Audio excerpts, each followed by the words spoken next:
I'm not someone who cries easily. For years, I got used to holding everything in, suppressing emotions, moving forward as if nothing in this world could touch my heart anymore. But then, that moment, when I first set foot in Tibet, I cried. Not loudly, but deeply, silently, and uncontrollably.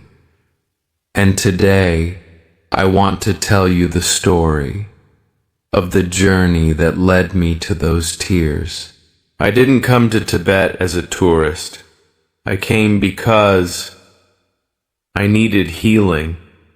After years of struggling through life with grief, loss, and an existential crisis, I felt like I had lost connection with everything.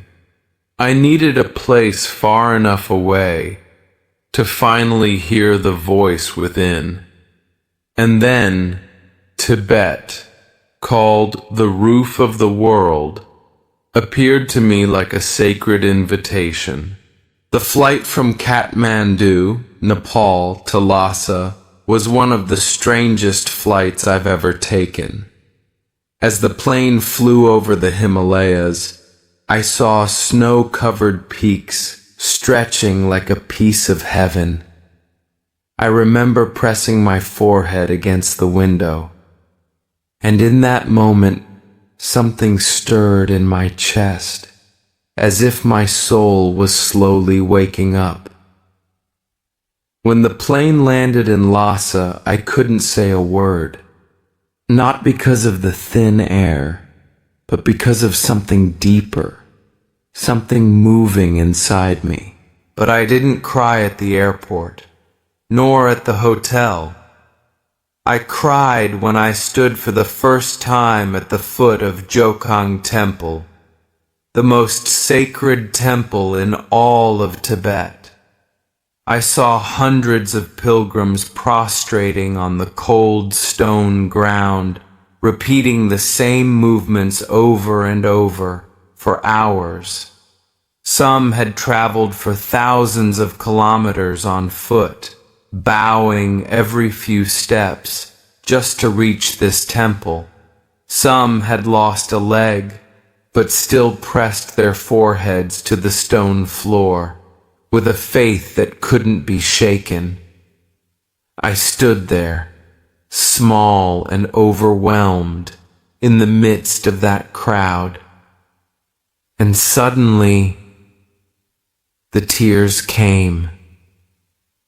No one asked me why I cried, but I knew what I was witnessing was sacred.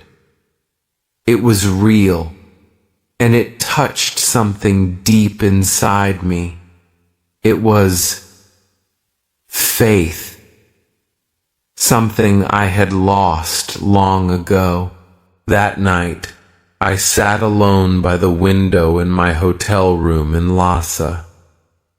Outside, the wind was cold, and the stillness was almost otherworldly.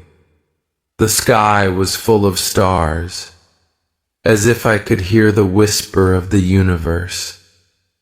I closed my eyes, and for the first time in years, I didn't feel empty. I no longer felt alone, not because I was in Tibet, but because I had reconnected with myself. Tibet taught me many things, not through words, but through presence. I learned that some places aren't meant to be visited. They are meant to be listened to.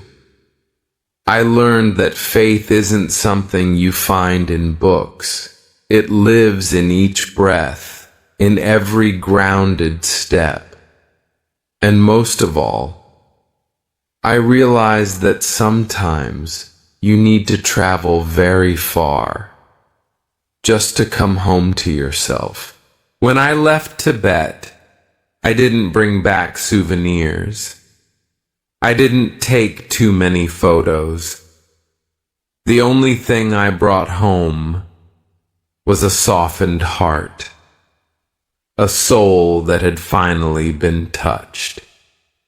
If you are feeling lost, if you no longer know who you are, trust that somewhere, out there, or deep within, you're being called home. Tibet didn't heal me, but in that sacred land, I finally began to heal myself. Thank you for listening to this episode. If you've had a healing journey of your own, I invite you to share it below, because your story may become light for someone else. I'll see you in the next episode.